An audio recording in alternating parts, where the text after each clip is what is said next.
Olá, você está no Aprendizáudio. Este conteúdo foi produzido especialmente para o concurso de agente penitenciário do estado do Ceará.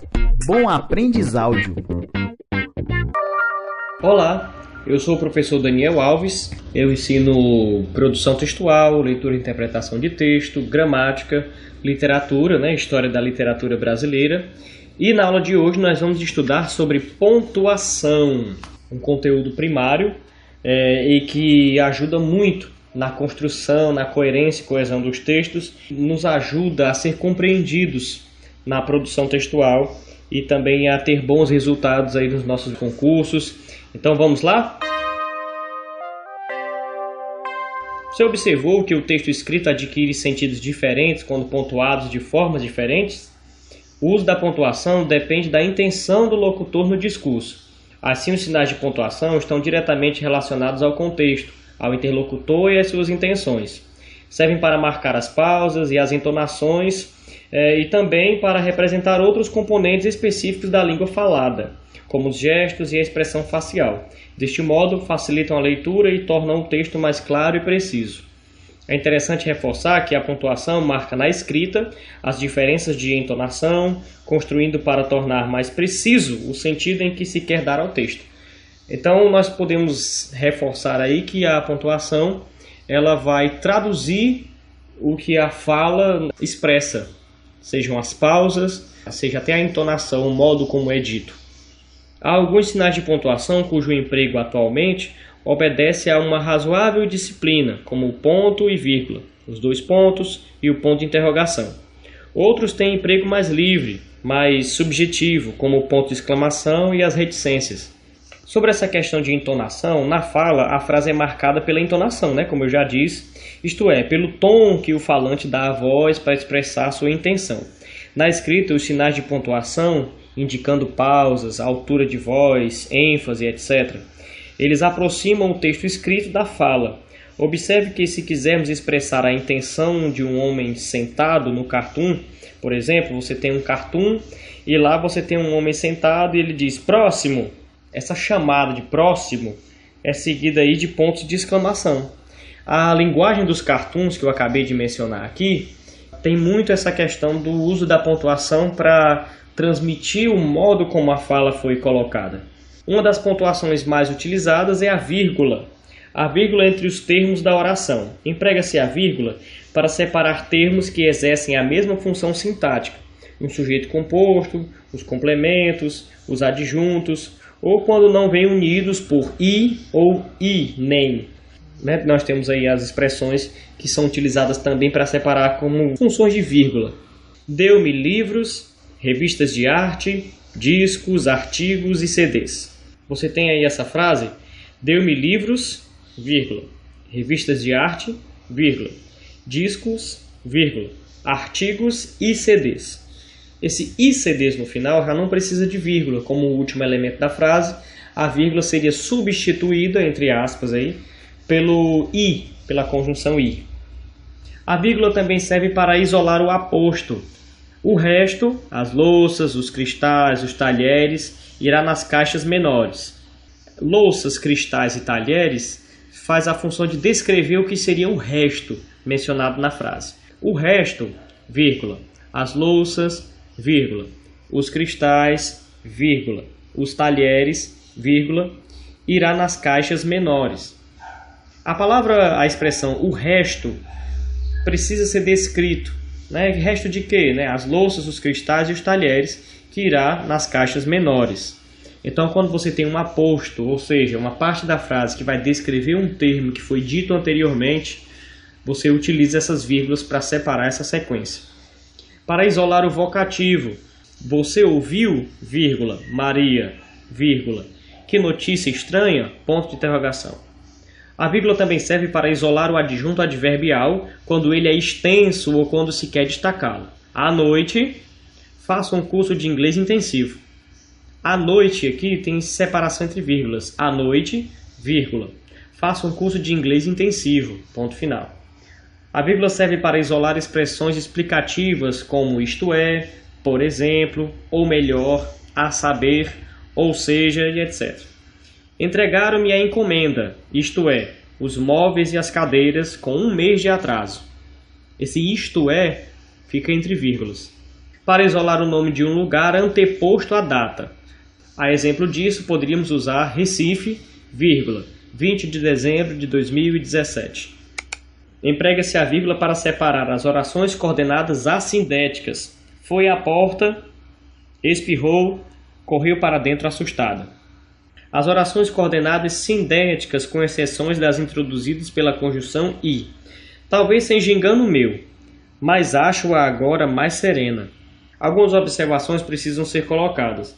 As orações coordenadas sindéticas unidas pela conjunção I podem vir separadas por vírgula quando tem sujeito simples, a criatura desviou-se e ao cabo de 1 minuto as linhas moveram-se. Um trecho aí de Graciliano Ramos. A conjunção é repetida várias vezes. Queria não ver e abaixava os olhos e tapava-os com as mãos e sentia-se fechar em si mesma. A vírgula também é utilizada nas orações subordinadas substantivas. Somente as orações subordinadas substantivas ou positivas devem ser separadas por vírgulas ou 2 pontos. Da oração principal, as demais substantivas não. Exemplo disso, ele só pensava numa coisa, que não cederia. Subordinadas adjetivas. Somente as orações subordinadas adjetivas explicativas devem ser separadas por vírgulas da oração principal. As restritivas, não. Nem ele, que é o melhor da turma, quis participar do torneio de xadrez. As subordinadas adverbiais. As orações subordinadas adverbiais são separadas por vírgulas, opcionalmente se vierem após a oração principal. A exemplo disso. Ouvia histórias macabras deste lugar, vírgula, quando eu era menino. Isso aí é uma vírgula optativa, você opta em colocá-la ou não. Obrigatoriamente se vierem antepostas ou intercaladas à oração principal. Se tudo der certo, vírgula, voltarei hoje mesmo. Ou então nós temos outro exemplo. Esses fatos, vírgula, conforme informamos no Jornal do Meio-Dia, vírgula, são falsos. Você tem aí, esses fatos são falsos. E no meio, intercalado por vírgulas, conforme informamos no Jornal do Meio-Dia. Nós temos aí o etc. Considerando que o etc. é a abreviatura de expressão latina para et coetera, que significa e entre outras coisas, o emprego da vírgula antes dele seria dispensável. Entretanto, o acordo ortográfico em vigor no Brasil exige que entreguemos etc. após uma vírgula. Ou seja, você vai citar vários exemplos e etc. Ao invés de se e etc., coloca uma vírgula e em seguida etc. Exemplo disso. Trouxe nesta pasta as fotografias, as cartas, os documentos, vírgula, etc. A vírgula também é obrigatoriamente usada quando forem reduzidas do gerúndio, nas orações subordinadas adverbiais. Reduzidas do gerúndio, particípio e infinitivo. Agindo impensadamente, jamais conseguirá o apoio de seus pais. Você tem também aí uma separação por vírgula. Outra pontuação também utilizada, ponto e vírgula. Emprega-se o ponto e vírgula antes das orações sindéticas adversativas e conclusivas, quando apresentarem a conjunção deslocada.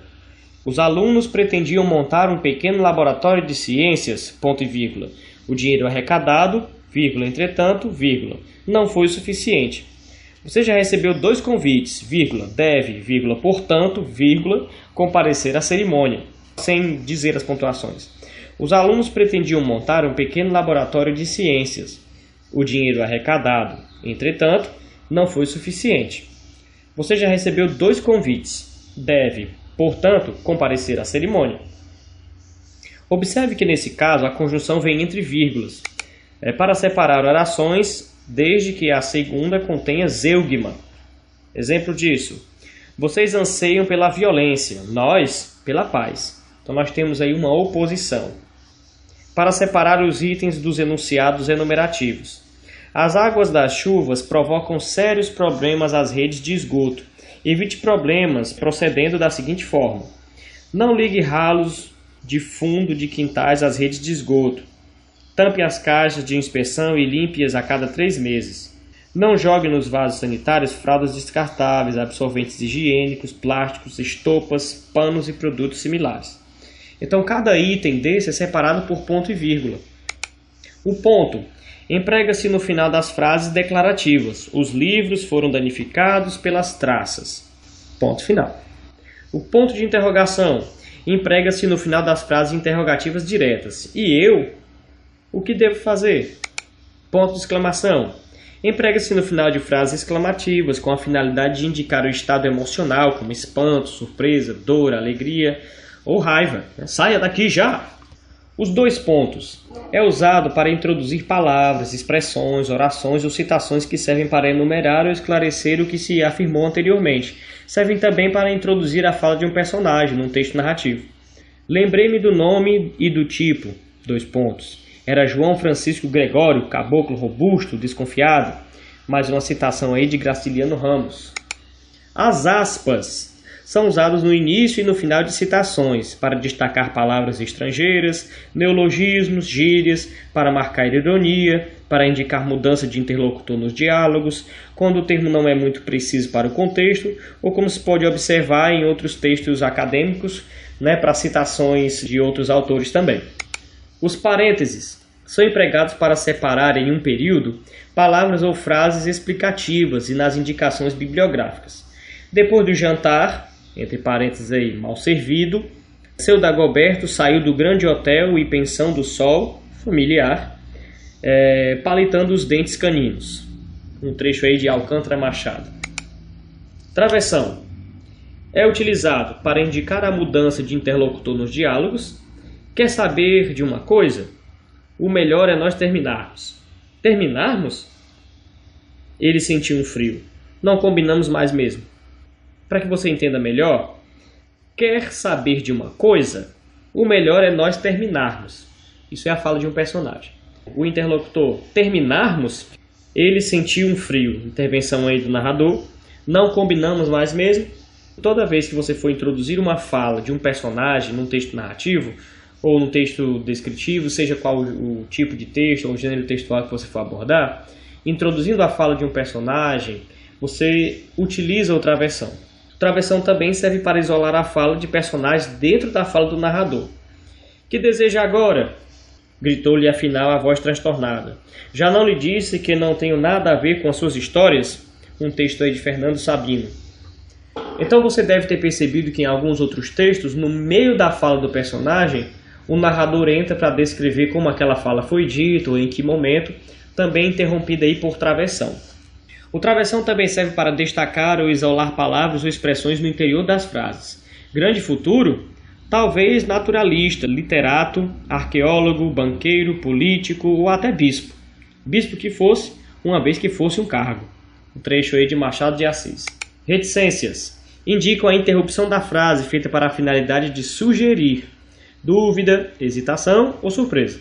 Não quero ir à casa dela porque não quero vê-la tão cedo. Qualquer dia desses embarco para a China. Essas pausas na frase são causadas pelas reticências na escrita. A reticência também ela pode colocar um certo ar de suspense ou de indecisão na escrita, na fala de algum personagem, no texto que for redigido. Prolongamento de frase. Naquele jardim havia tudo. Dálias, rosas, crisântemos, violetas, reticências. A interrupção de pensamento ou sugestão para que o leitor complete o raciocínio. Depois de tantos anos, finalmente nos encontramos e... Destaque a uma palavra ou expressão. De todas as minhas experiências, nada equivaleu a ser pai. Supressão de trechos em textos.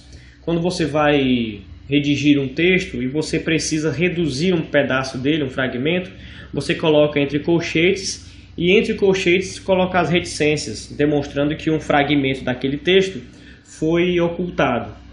Espero que você tenha tirado as suas dúvidas na aula de hoje sobre pontuação. Consulte outras aulas, tome nota e, se possível, reveja a aula de hoje. Espero que você tenha gostado e até a próxima, senhoras e senhores, e tchau! Gostou? Então não pare agora. A próxima aula do Aprendizaudio começa em poucos segundos. Aproveite!